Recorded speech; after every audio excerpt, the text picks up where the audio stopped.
Hadis Rasul itu dipilah-pilah oleh manusia.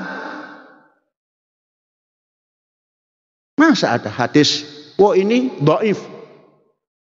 Masya Allah, Kanjeng Nabi didhaifkan. Oh ini mutawatir, disepakati. Mau mutafakun alaih. Jadi tertakluk kepada pendapat orang. Yang orang itu kita belum paham. Imam Bukhari ada di Rusia. Begitu jauh. Belum ada IT. Nah, yang dikatakan hadis yang utuh itu ya hadis Rasul Shallallahu Alaihi Wasallam yang diterangkan di dalam Al-Quran.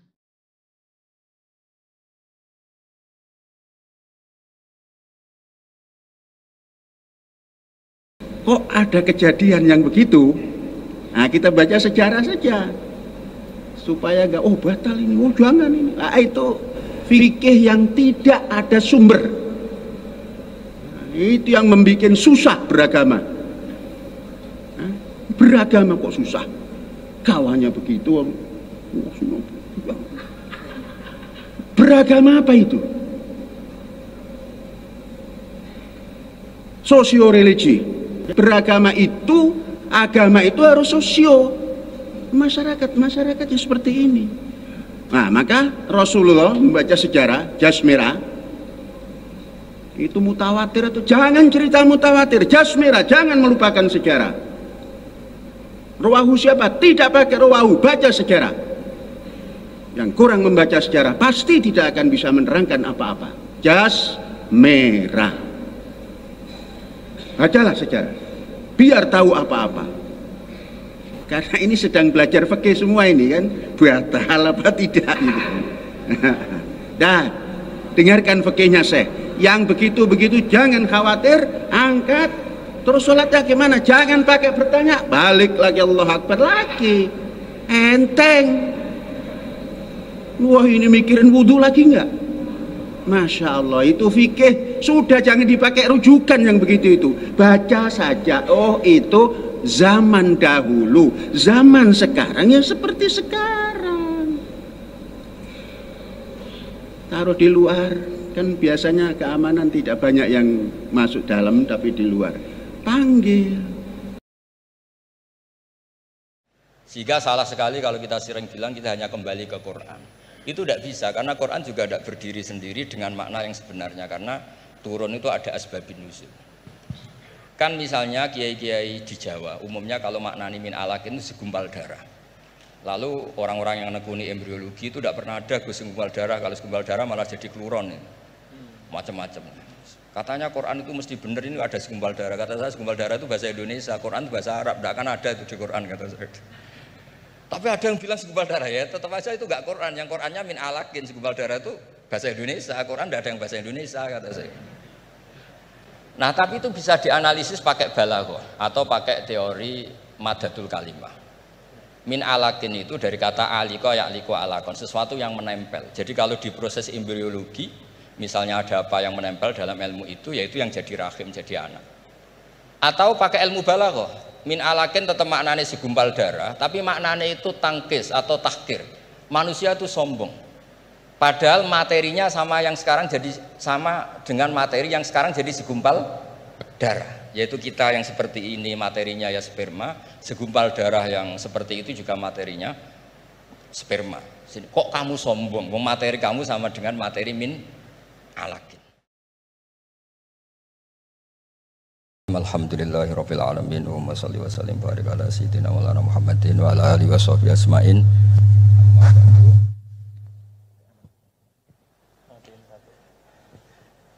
Alhamdulillah nih ngaji bareng juga nggak ngerti polanya juga. Ya, yang terhormat nih wonten Bapak Rektor, wonten Mas Zainul Masdi, wonten Ketua Badan Wakaf Mas Warsono Muhammad sedang saya hormati. Ini katanya untuk bahagia. Jadi saking pentingnya untuk bahagia itu sampai Allah itu kadang ngendikan hal yang nggak penting, tapi menjadi penting karena untuk bahagia. Jadi kalau Allah tanya Nabi Musa ketika ketemu dipanggil itu, wa ma tilka biyaminika ya Musa, yang kamu bawa itu apa? Padahal ketika dipanggil itu kagetnya bukan main. Misalnya pegawai UI dipanggil rektor itu kagetnya bukan main. Bawaannya rektor itu mesti nyalahkan.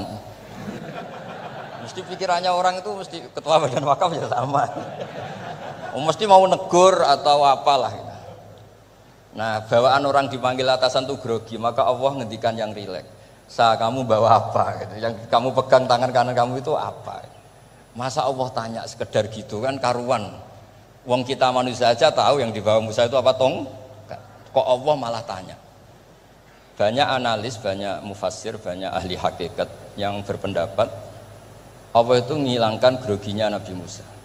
Sehingga tanya yang ringan-ringan. Jadi saya mohon ini pimpinan di sini juga kalau tanya anak buah yang ringan-ringan. Wes sarapan. Bon. Jadi kalau sosokan disiplin itu bukan sunnatullah, saya jamin itu.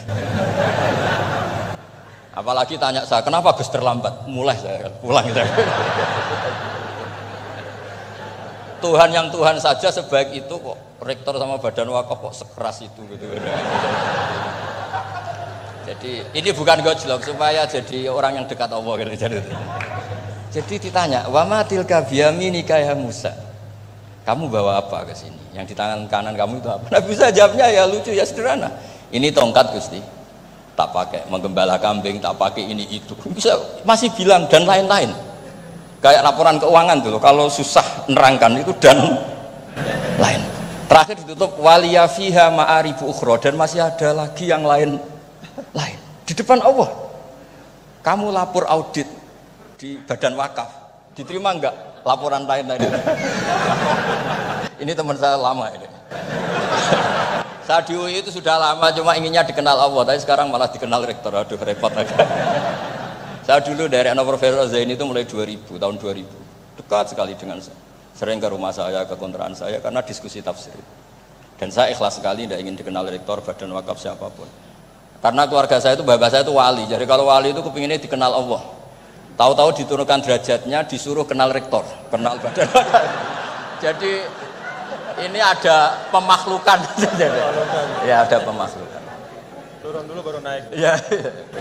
Jadi saya artinya gini, saya di sini itu Sohibul Bait. Jadi tadi Mas Majdi itu keliru kalau nanti saya ngisi. Saya ini Sohibul Bait, nanti yang ngisi ini. Maksudnya seperti itu maksudnya. Jadi, karena tuan rumahnya saya Pak Warsono. Ya, ini tamu ya. Tapi ternyata pemakhlukan itu penting. Di dalam ilmu tafsir diantaranya itu dikenal namanya tanazzulatul maula. Allah itu menurunkan martabatnya. Allah sebagai Tuhan tentu tidak pernah menghutang kita, tidak pernah merasa dikasih karena semuanya itu milik Allah. Tapi Allah untuk memotivasi orang amal itu ngendikan Allah mangzalladzi yuqridu waha qardan hasana. Siapa yang mau menghutangi saya? Allah itu tentu tidak butuh hutang kita karena kan semua milik kita itu milik Allah. Tapi supaya orang termotivasi amal, merasa superior, merasa heroik, saya mau menghutangi Allah, saya mau menolong Allah. Padahal Allah huwan nasir, Allah ni'mal maula wa ni'man nasir. Tapi Allah mengistilahkan dirinya intan suruwaha, jika kalian menolong Allah. Wahal yahtaju ilan nasri, tentu tidak, Allah tidak butuh pertolongan kita. Tapi itu tanazzulan. Allah yang Tuhan saja menurunkan derajatnya untuk komunikasi dengan manusia.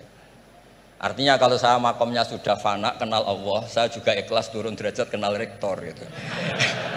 Jadi itu insya Allah tidak masalah. Gitu. Ben sampean pernah dengar ilmu hakikat itu memang gitu. Jadi saya ini memang sudah sering cerita ke Pak Fajar, Pak Sadeli, Pak Junaid. Saya ini sudah daftar ingin jadi resi lah. Saya sudah nggak pernah keluar, saya di rumah ngaji.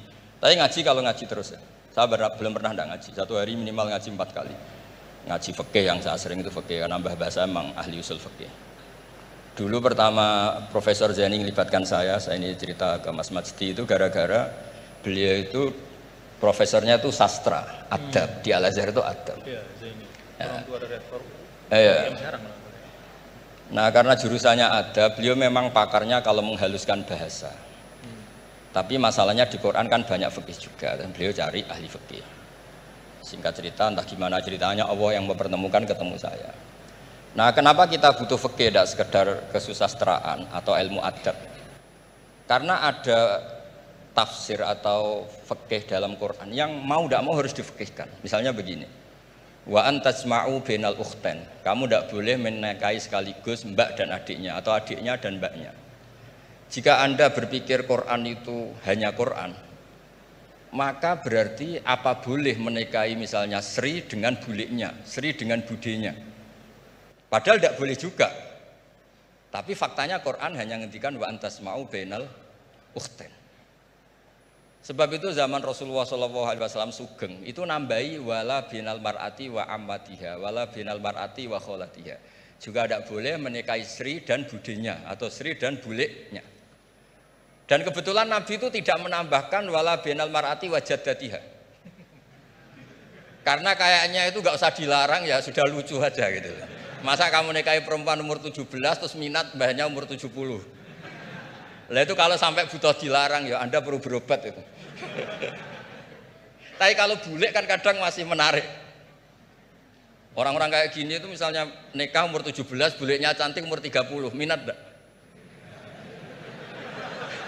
Jadi artinya butuh dilarang untuk enggak minat itu butuh dilarang gitu. Tapi kalau mbah ngono kok ditakok. Nah, ngono kok ditakok. Ini pakarnya. Ini tetangga saya orang Bojonegoro, dulu benderanya Profesor Zeni juga. Artinya andai kan tidak ada usul fikih ini mimbabi itlaqil ba'di wa iradatil qul. Meskipun usul fikih itu yang menginduk ilmu balaghah, ilmu ini itu. Jadi Allah menyebut bainal ukhtain artinya diganti bainal mahromain. Jadi ukhtain itu ibaratun atau itlaqul ba'di, yaitu ukhtain mewakili kata mahromain. Dua perempuan yang punya hubungan mahram tidak boleh dinikah bersamaan untuk orang-orang yang poligami. Ini penting supaya semua tafsir juga gitu, lafat-lafat yang ada mahdhufnya itu kita jaga, baik itu secara keilmuan maupun secara fikih. Keilmuan misalnya begini, orang yang dilaknati Allah, mala'anahu wa ghadiba alaihi, di antaranya diteruskan wa ja'ala minhumul qiradata wal khanazira wa abadat tauhid. Lalu misalnya secara penelitian tidak pernah ada makhluk manusia yang dulu jadi kera. Tapi melihat ayat itu seakan-akan itu pernah ada periode atau kejadian di mana manusia itu dirubah jadi kera. Wa ja'ala minhumul qiradata. Mau tidak mau kita butuh perangkat ilmu lain yang namanya balaghah. Itu orang Jawa, itu kalau dilangkai kakinya itu hanya bilang kayak kera. Orang nggak sopan tuh katanya kayak kera. Tapi kalau dilangkai kepalanya langsung oh dasar ketek itu, dasar kera. Artinya dalam ilmu tasbih, kalau kemiripannya itu biasa itu masih disebut ka seperti. Tapi kalau mirip banget perilakunya itu kafnya dibuang. Sehingga orang yang tuli banget terhadap kebenaran Allah bilang summum bukmun umyun. Orang kafir itu summun, tuli misalnya. Bukmun ada bisu. Padahal faktanya mereka bisa mendengar, bisa ngomong, bisa bicara. Tapi saking tidak pernahnya mau mendengar kebenaran, di redakseknya summun, bukan kasumi tapi summun. Begitu juga di bab madah memuji. Kalau orang agak ganteng, mungkin saya kalau muji Mas Masdi hanya kalkomar, muji Pak Rektor paling ya kalkomar. Tapi kalau muji Nabi langsung komarun, anta samsun, anta bedrun, karena gantengnya kelewat, sehingga kaf tasbih sepertinya itu dibuang. Nah, andai kan tidak ada fakta manusia itu pernah dirubah jadi kera di era itu, andai kan itu nggak ada, kita sendiri juga nggak tahu. Kita masih bisa menganalisis dengan teori balaghah tadi. Wa ja'ala minhumul qiradata kal qiradah. Mereka atau mislal qirodah, mereka dijadikan Allah laksana kera, tidak berakhlak, tidak beretika, tidak bermoral. Ini pentingnya ilmu balaghah, sehingga kita tidak perlu mengharuskan orang berkeyakinan dulu itu pernah ada orang manusia dirubah jadi apa? Kera. Nah misalnya ada yang berkeyakinan atau berpendapat memang itu pernah nyata, itu ngendikannya Rasulullah kemudian itu dihilangkan, hanya hidup 3 hari kemudian hilang sehingga nggak punya turunan. Jadi pilihan-pilihan dalam tafsir itu satu tentu riwayat, dua itu analisis balaghah. Nah, analisis fikih itu tidak kalah penting karena konstruksi Quran itu ada fikih yang sudah mapan. Seorang lagi ada fikih yang sudah mapan. Ketika Nabi Lut itu menyesali kaumnya itu lesbi dan gay, kelainan seksual. Itu Nabi Lut ngendikan haula ibanati hunna adharulakum. Kalau kamu ingin menyalurkan kebutuhan biologis Anda, ini ada anak-anak putri kami, hunna adharulakum. Itu lebih suci bagi kalian. Tentu fikih itu sudah mapan, maknanya dinikahi dulu dengan proses nikah yang sah. Nah barokahnya fikih yang mapan ini, Allah tidak cerita tafasilul umur, tidak cerita detail-detailnya. Sehingga salah sekali kalau kita sering bilang kita hanya kembali ke Quran. Itu tidak bisa, karena Quran juga tidak berdiri sendiri dengan makna yang sebenarnya, karena turun itu ada asbabun nuzul. Ini yang terakhir supaya ngasih pekerjaan kan jauh-jauh dari NTB. Ya kan bisa dimanfaatkan secara baik dan benar.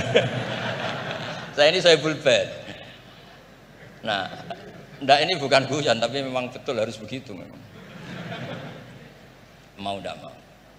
Sumpah misalnya, orang itu kalau ditagih hutang atau ditegur itu masih ya besok saya bayar. Ditagih lagi kayak gak percaya, wawahi besok saya bayar. Jadi kata wawahi itu mesti menunjukkan emosi, tersinggung, sumpah. Sehingga suatu saat ada seorang khotib ini ngendikan, fawarobbis sama iwal ardi innahu lahakum mislama annakum tantikun. Demi Tuhannya langit dan bumi. Itu si Bedui, ada orang Arabi, orang desa. Langsung menyelasi Pak Khotib tadi. Pak Khotib, manggalladzi akhdhafal jalil hatta alja'ahu ilal yamin. Siapa yang bikin murka Allah sehingga Allah terpaksa sumpah. Semenjak itu jadi ilmu, kalau Allah memulai redaksi dengan sumpah, dengan qasam, pasti Allah tersinggung. Jika lafat-lafat yang dimulai wan naziatil gharqa atau dimulai wasamsi wa duhaha, mesti terusannya itu Allah agak marah. Karena di mana-mana orang sumpah itu menjelaskan sama yang agak tidak percaya. Itu dzauqul arabi, itu ad-dzauqus salim. Nah, begitu seterusnya. Kemudian masalah wasfiyah ismiyah. Saya dulu sering debat sama Profesor Zaini. Kan misalnya kiai-kiai di Jawa, umumnya kalau maknani min alakin itu segumpal darah. Lalu orang-orang yang nekuni embriologi itu tidak pernah ada segumpal darah. Kalau segumpal darah malah jadi kluron, macam-macam. Katanya Quran itu mesti benar, ini ada segumpal darah. Kata saya segumpal darah itu bahasa Indonesia, Quran itu bahasa Arab, tidak akan ada itu di Quran, kata saya. Tapi ada yang bilang segumpal darah, ya tetap aja itu enggak Quran. Yang Qurannya min alakin, segumpal darah itu bahasa Indonesia, Quran tidak ada yang bahasa Indonesia, kata saya. Nah tapi itu bisa dianalisis pakai balaghah atau pakai teori madatul kalimah. Min alakin itu dari kata aliko ya'liku alakon, sesuatu yang menempel. Jadi kalau di proses embriologi, misalnya ada apa yang menempel dalam ilmu itu, yaitu yang jadi rahim, jadi anak. Atau pakai ilmu balaghah, min alakin tetap maknanya segumpal darah, tapi maknanya itu tangkis atau tahkir. Manusia itu sombong. Padahal materinya sama yang sekarang jadi sama dengan materi yang sekarang jadi segumpal darah. Yaitu kita yang seperti ini materinya ya sperma, segumpal darah yang seperti itu juga materinya sperma. Kok kamu sombong? Materi kamu sama dengan materi min alakin. Itu persis dengan adatul Arab kalau sedang mencibir orang yang sombong. Itu kalau orang Arab bilang antal ladzi kharasta min makhrajil bauli marratan, kata orang Arab. Kamu adalah manusia yang keluar dari jalannya kencing 2 kali. Keluar dari penis lelaki ya lewat jalur kencing, keluar dari ibunya juga lewat jalur kencing. Supaya orang nggak sombong itu orang Arab bilang antal ladzi kharasta min makhrajil bauli marratan. Nah, min alakin itu dalam konteks itu karena begitu angkuhnya Abu Jahal, begitu angkuhnya kafir-kafir Quraisy, sampai diingatkan Allah ulang, kamu ini materinya min alakin, sejenis itu mbok yo jangan yatho. Buktinya terusannya ayat kalla innal insana lihat manusia itu sungguh. Ya niki pun deal ya, jenengan harus sepakat saya ini Sohibul Bait sama Pak Warsono sama Pak Rektor, ini tamu yang diundang untuk ceramah tafsir. Kalau ndak berarti asawaha wa rasulah. Nggih, monggo Mas di sini.